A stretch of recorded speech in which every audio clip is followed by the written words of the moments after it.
कृष्णचंद्र की कहानी कुंवारी। मैगी इलियट 80 बरस की पुरवकार खातून है। बड़े कायदे और करीने से सजती हैं, यानी अपनी उम्र, अपना रुतबा, अपना माहौल देखकर सजती हैं। लबों पर हल्की सी लिपस्टिक, बालों में धीमी सी खुशबू, रुखसारों पर रोज का शायबा सा, इतना हल्का कि गालों पर रंग मालूम न हो, किसी अंदरूनी जज्बे की चमक मालूम हो। हर शाम उनकी लागर कलाई का कंगन बदल जाता है। मैगी इलियट के पास चांदी के 6-7 कंगन हैं, जिन्हें वो बदल बदल के पहनती हैं। किसी भी मर्द को अपने करीब देखकर मैगी इलियट आज भी अचानक घबरा जाती हैं, फिर रुक कर कुछ अजीब तरह से शर्मा कर मुस्कुराती हैं, जैसे यह मुस्कुराहट देखने वाले से अपना बदन चुरा रही है। इस मुस्कुराहट को देखकर यकीन हो जाता है कि मिस मैगी इलियट अपनी तवील उम्र के बावजूद अभी तक कुंवारी हैं। उनके तबस्सुम में एक अजीब अनछुई सी कैफियत है। मैगी इलियट बैरोंट करीम भाई के खानदान में 27 बरस की उम्र से आ गई थी। वो कार्निवाल की रहने वाली थी। बैरोंट करीम भाई उन्हें लंदन से अपना सेक्रेटरी बनाकर लाए थे, और मैगी इलियट ने भी बम्बई में जाना इसलिए पसंद कर लिया कि वो इंग्लैंड में अपनी मोहब्बत की बाजी हार चुकी थी। वो इस तकलीफदेह माहौल से दूर भाग जाना चाहती थी, जहां उन्हें अपनी महरूमी का एहसास किसी पालतू कुत्ते की तरह हर दम अपने पीछे पीछे ताक़ुब करता हुआ नजर आता था। वो लंदन छोड़कर बंबई आ गई, मगर सेक्रेटरी की हैसियत से ज़्यादा देर तक न चल सकी, क्योंकि अभी मोहब्बत का एहसास नया नया था। इसलिए वो बैरोंट करीम भाई से मुलाकात करने के लिए आने वाले मर्दों से बिला ज़रूरत तलखी का सा सलूक कर बैठी थी। बैरोंट करीम भाई ने उन्हें सेक्रेटरी के ओहदे से अलग कर दिया, मगर नर्म दिल के आदमी थे, इसलिए उन्होंने मैगी इलियट को मिसेस करीम भाई की सेक्रेटरी बना दिया। कई बरस मैगी इलियट मिसेस करीम भाई की सेक्रेटरी रहीं। जब मिसेस करीम भाई की वफात हो गई तो उन्हें मिसेस करीम भाई के बच्चों की गवर्नेंस बना दिया गया। बैरोंट करीम भाई मर गए, बच्चे जवान हो गए, लड़कियों की शादी हो चुकी। वो खानदान से बाहर चली गईं, मगर मैगी इलियट खानदान के अंदर ही रहीं। अब वो बैरोंट करीम भाई के सबसे बड़े लड़के इरशाद भाई की बीवी सकीना को अंग्रेज़ी पढ़ाने और मगरबी आदाब सिखाने पर मामूर थीं, और इन दिनों बैरोंट करीम भाई के ख़ानदान के साथ बम्बई से मसूरी आई हुई थी, क्योंकि गर्मियों में बैरोंट मरहूम का सारा ख़ानदान मसूरी आता था। डेफेलडॉक के मशहूर देवदारों वाली घाटी पर 2 मंजिला करीम कॉटेज, अंग्रेज़ी घास वाले लॉन और अंग्रेज़ी फूलों वाले कितों और सिलेटी बजरी वाली रविशों और सकीना करीम भाई की ऊंची सोसाइटी वाली पार्टियों की वजह से बेहद मशहूर था। मसूरी क्लब की मेंबरी आसान थी, मगर सकीना करीम भाई की दावतों में बुलाया जाना बहुत मुश्किल था, इसलिए कि बड़ी तिगड़म करना पड़ती थी। मैं चूंकि ताश का उम्दा खिलाड़ी हूँ और सकीना को ब्रिज से इश्क है, इसलिए मैं अपनी 2000 रुपया माहवार की कलील आमदनी के बावजूद करीम कॉटेज की दावतों में बुलाया जाने लगा। फिर उसी ताश के चस्के के तुफैल सकीना मुझे सहपहर की चाय पर भी बुलाने लगी। होते होते मेरे दिन का बेशतर हिस्सा करीम कॉटेज में गुजरने लगा, और सकीना की लड़की आयशा मुझे मीठी निगाहों से देखने लगी। देखती रहे, क्या हरज है। अव्वल तो सकीना खुद इस कदर समझदार है कि अपनी सबसे बड़ी लड़की को कभी अपनी आंख से ओझल नहीं होने देती। फिर मिस इलियट इस कदर मुहतात रहती हैं। फिर मैं खुद इस कदर डरपोक हूं कि कभी किसी लड़की को लेकर भाग नहीं सकता। इसलिए मीठी मीठी निगाहों से देखना, उंगलियों को छू लेना, आयशा के हाथ से चाय का प्याला ले लेना, उसकी बढ़ाई हुई प्लेट से मुरीन खा लेना, और कभी कभी ताश के दौरान में ज़रा मखसूस लहजे में उसे पार्टनर कह देना ही मेरे लिए काफ़ी है। चलिए, ज़िंदगी में पार्टनर न बने, ताश के खेल में बन गए। और यूं गौर से देखा जाए तो ज़िंदगी की बाजी भी एक तरह से ताश का खेल है। इसमें कभी हार है, कभी जीत है, कभी पत्ते अच्छे आते हैं, कभी बुरे आते हैं, कभी पार्टनर से झगड़ा होता है, सुलह सफाई भी होती है, हिसाब किताब भी होता है। इसी तरह अपने पत्ते खेलते खेलते हम भूल जाते हैं कि इन पत्तों से बाहर भी कोई दुनिया है, जहां गुलाब खिलते हैं, माली की बीवी बीमार है, एक लकड़हारा लकड़ियां लेकर बेचने के लिए बाजार जा रहा है, डोंडी वालों के कपड़े फटे हैं, आसमान पर सफेद बादल घूम रहे हैं, देवदार की शाख में बुलबुल ने घोंसला बनाया है, माली के बेटे ने गोफिया संभाला है, यकायक हवा का एक झोंका आता है, चमेली के फूलों की खुशबू फिजा में तैरने लगती है। आयशा तुनक कर कहती है, क्या सोच रहे हो, अपना पत्ता जल्दी से चलो। मैं घबरा कर अपने पत्ते देखने लगता हूं, क्योंकि ताश का खेल किसी के लिए ज्यादा देर तक नहीं रुक सकता। जब जिंदगी की सारी ताश समेट कर अलग रख दी जाएगी, तुम्हारी किस्मत का बादशाह और इक्का, बेगम और गुलाम सब धरे रह जाएंगे, और तुम उस ताश में से एक पत्ता निकाल ना सकोगे, किसी को पार्टनर ना कह सकोगे। तुम्हारी बाजी है, इसलिए अपना पत्ता जल्दी से चलो। असल में जो मैं इस तरह से सोचता हूं तो उसकी वजह यह है कि मैं एक दफा मोहब्बत की बाजी हार चुका हूं। दोबारा जिंदगी को दांव पर लगाने की हिम्मत नहीं होती। मेरी तरह सुना है मिस एलियट भी इस मैदान में हार चुकी हैं, मगर फिर भी दांव लगाने से बाज नहीं आती। यह भी उनकी जिंदगी से गहरी मोहब्बत का सबूत है। हमेशा मुझसे चुहल करती रहती हैं, हालांकि जानती हैं कि कुछ नहीं हो सकता।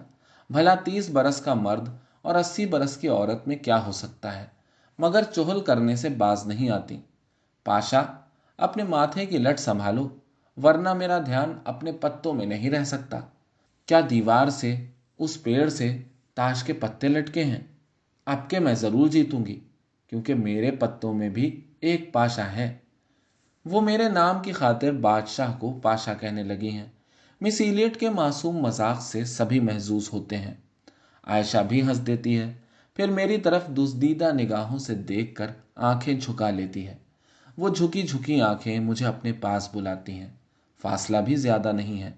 मैं दोनों हाथ बढ़ाकर आयशा को अपने बाजुओं में ले सकता हूं, मगर नहीं ले सकता, क्योंकि ताश खेलने वाले दूसरे भी तो होते हैं।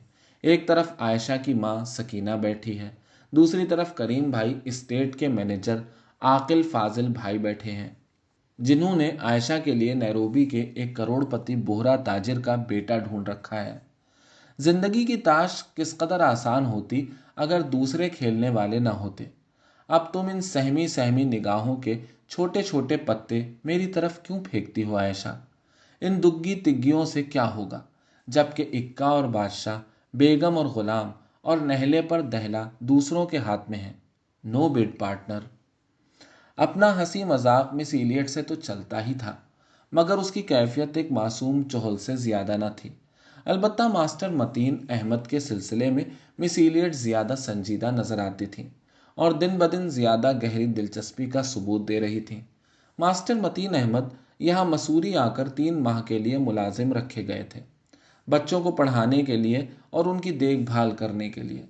स्टेट मैनेजर फाजिल भाई ने बहुत सोच समझ के मतीन अहमद साहब को मास्टर मुकर्रर किया था, क्योंकि मास्टर मतीन अहमद खासे बूढ़े थे, 70 बरस के करीब उम्र होगी। 2 बीवियां यके बाद दीगरे वफात पा चुकी थीं। पोतों नवासों वाले थे। छड़ी लेकर, सर झुकाकर, अपनी गिरी हुई मूछों को और गिराकर चलते थे।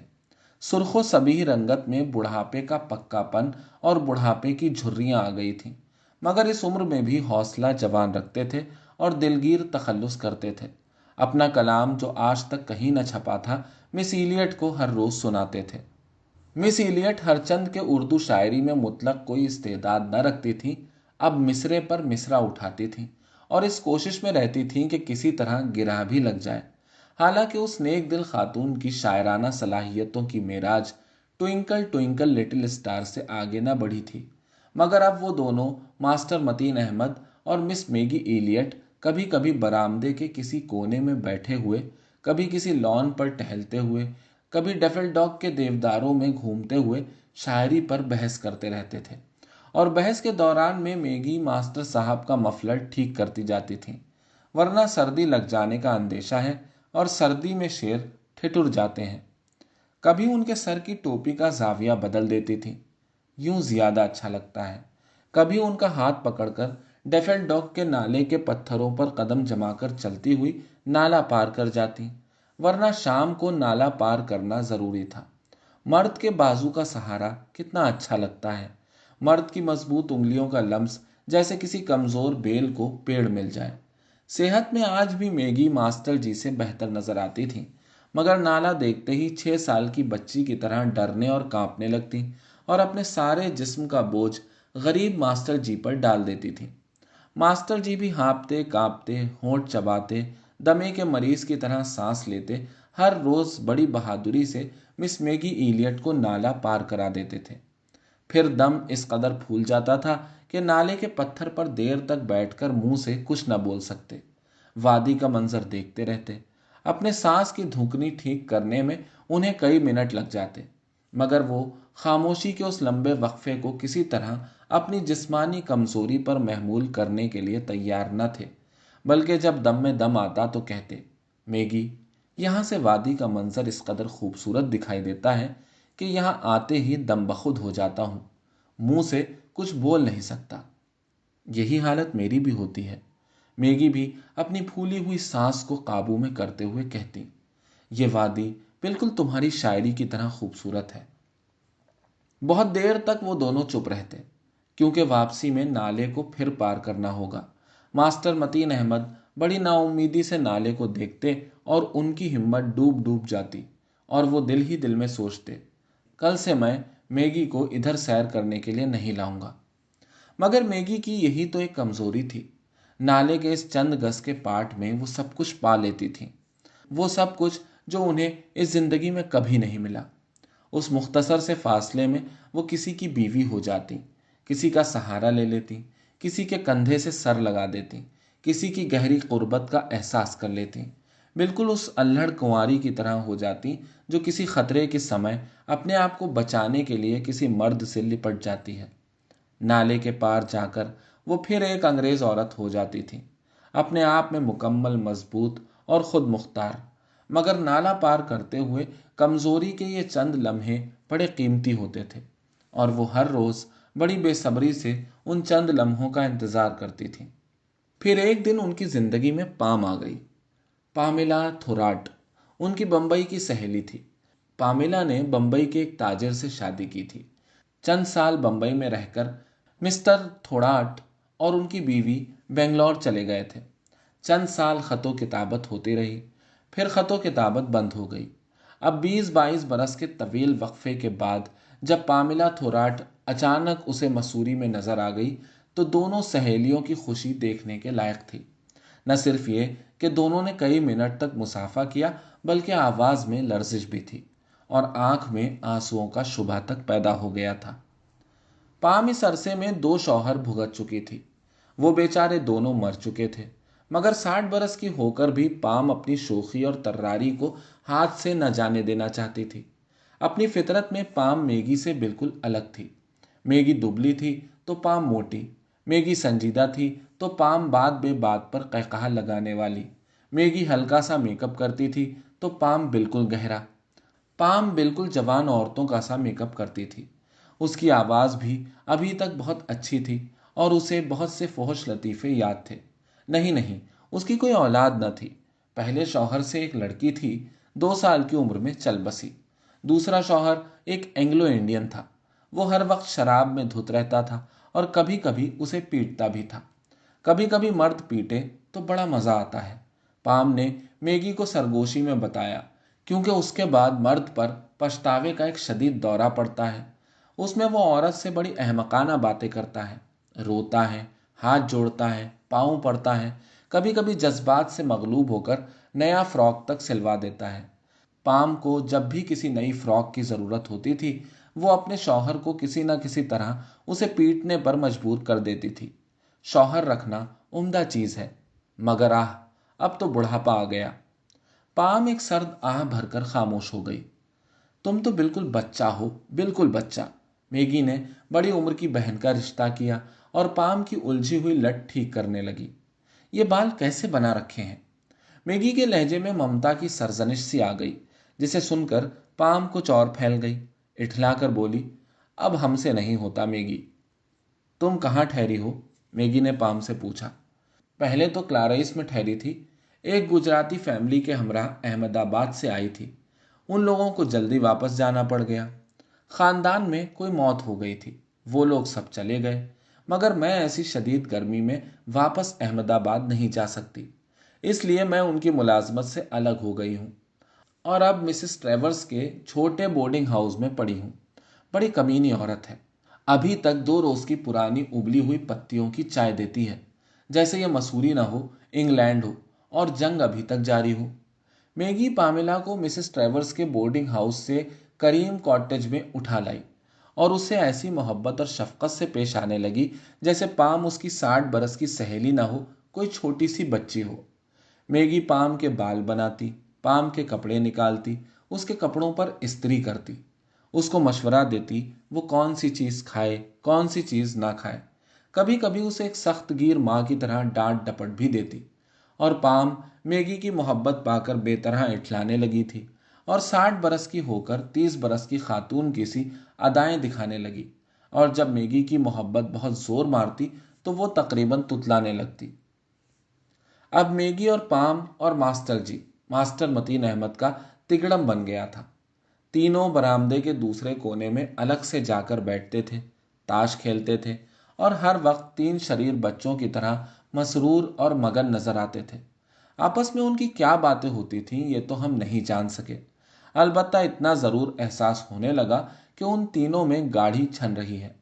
मास्टर जी, जो पहले सिर्फ मैगी पर अपनी पूरी तवज्जो सर्व करते थे, अब मैगी के इसरार करने पर पाम पर भी किसी कदर अपनी तवज्जो देने लगे। आहिस्ता आहिस्ता यूं हो गया कि ताल्लुकात बराबर के हो गए। मास्टर जी अपनी आधी तवज्जो मैगी और आधी तवज्जो पाम को देते थे और किसी तरफ डंडी न मारते थे। बहुत दिनों तक ये सिलसिला चला। फिर हौले हौले गैर शऊरी तौर पर पाम की तरफ पलड़ा झुकता चला गया, क्योंकि पाम 60 बरस की थी और मैगी 80 बरस की। पाम के चेहरे पर झुर्रियां बहुत कम थीं और पाम किसी कदर जिंदा दिल थी और कैसे उम्दा लतीफ़े सुनाती थी।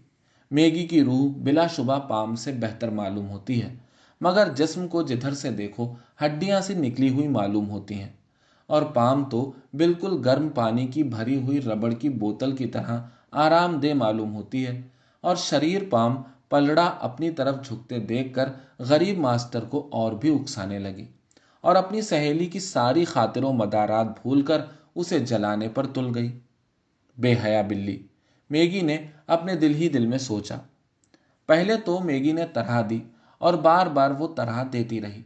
कभी निगाहें फेर लेती जैसे उसने कुछ देखा ना हो, फिर जहनी तौर पर यूं गायब हो जाती जैसे उसने कुछ सुना ना हो। फिर जब दिल खून होने लगता उस वक्त भी यूं हंस देती जैसे कुछ हुआ ना हो।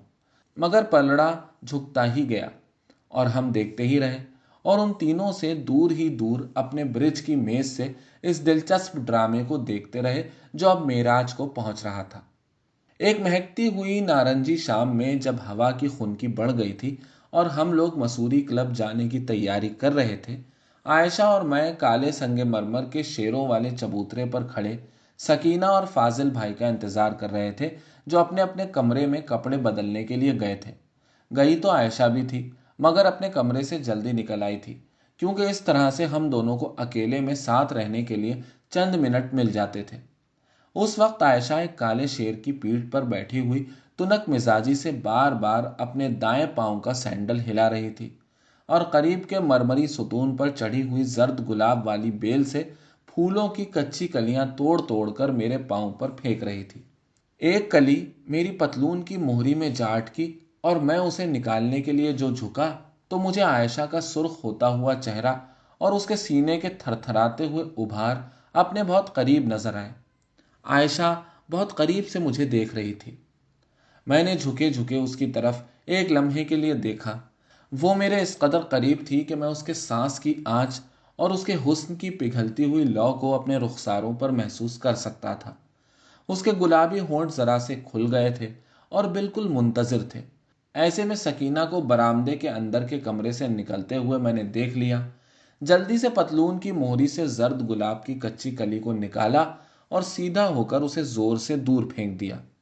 बुज़दिल, आयशा नागिन की तरह फुंकारी, फिर सकीना को आते देखकर संभल गई। मैगी और पाम और मास्टर जी भी तीनों बाहर जा रहे थे, मगर क्लब को नहीं, नाले पर सैर करने के लिए। कुछ दिनों से ये तीनों इकट्ठे सैर करने के लिए नाले को जाते थे। आज सर्दी बढ़ती देखकर मैगी अपने दुबले छरेरे बदन में झुरझुरी महसूस करके कांप उठी। उसने पाम और मास्टर जी दोनों की तरफ देखकर कहा, ठहरो, मैं अंदर से अपना ऊनी कोट पहनकर आती हूँ। ऊनी कोट? गर्मी की रुत में? पाम ने तस्हीक आमेज आवाज में सवाल किया, मगर मैगी उसके सवाल का कोई जवाब न देकर अंदर चली गई। चंद लम्हों तक तो पाम चुप रही और अपने दोनों कूल्हों पर हाथ रखकर इधर उधर डोलती रही। फिर उसकी आंखों में एक शरीर चमक नमूदार हुई और उसने इशारे से मास्टर मतीन को अपने पीछे आने के लिए कहा। मास्टर मतीन अहमद ने चंद लम्हों के लिए तवक्कुफ किया, बहुत बेचैन नजर आए, इधर उधर देखा। जब कुछ समझ नहीं आया तो पाम के पीछे पीछे हो लिए। पाम नाले की समत जा रही थी, मास्टर मतीन अहमद को साथ लेकर। चंद लम्हों में वो दोनों नजरों से ओझल हो गए। जब नजर से ओझल होने लगे तो मैंने देखा मास्टर जी पाम के साथ साथ चल रहे हैं। पाम ने उनके बाजू का सहारा ले लिया था, वो बाजू जो अब तक सिर्फ मैगी के लिए महफूज था। उनके जाने के बाद ही मैगी गुनगुनाती हुई अपना हल्का ग्रे ऊनी कोट पहनकर बाहर निकल आई। जब उसने देखा कि मास्टर जी और पाम नहीं हैं तो वो एक बार ठिठक गई। उसके चेहरे का रंग एकदम उसके कोट की तरह ग्रे हो गया। जेरे लब होठों की गुनगुनाहट एकदम रुक गई। उसने इधर उधर देखा। जब कुछ समझ में ना आया तो सकीना से पूछा, ये लोग कहाँ हैं? चले गए, सकीना ने बेहिस लहजे में कहा। मैगी की डोलती हुई पुतलियां बड़ी तेजी से इधर उधर घूमी, जैसे कोई परिंदा अचानक जख्मी होकर तड़पने लगे। सकीना उन आंखों की अजियत की ताब न ला सकी।